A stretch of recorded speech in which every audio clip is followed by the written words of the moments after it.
Assalamu alaikum warahmatullahi ta'ala wa barakatuhu. Al'ummar yankin Bakura Maradon. Nesa ta zo kusa.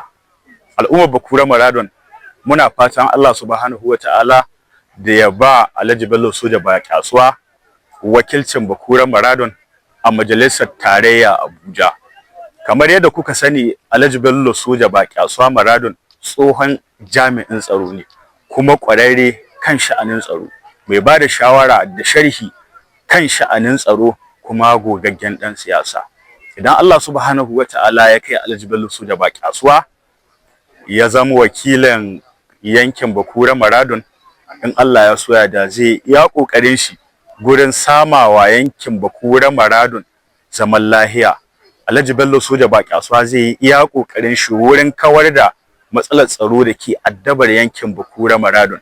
Al'ummar jihar Zamfara gabaki daya mu ƙara da kufa gurin roƙon Allah subhanahu wa ta'ala da ya bamu dawwammamen zaman lafiya a jihar mu ta Zamfara da ƙasa Najeriya baki daya. Muna fata Allah subhanahu wa ta'ala ya ma distinguished Senator Kabir Garba Marafa gwamnan jihar Zamfara a shekara 2027 cikin sauki. Allah ka bamu dawwammamen zaman lafiya a ƙasa Najeriya da jihar mu ta Zamfara gabaki daya. Sunana Comrade Aminu Yahaya Mai Gemu, shugaban tawagar sabuwar sanwar jam'iyyar APC bangaren distinguished Senator Kabir Garba Marafa.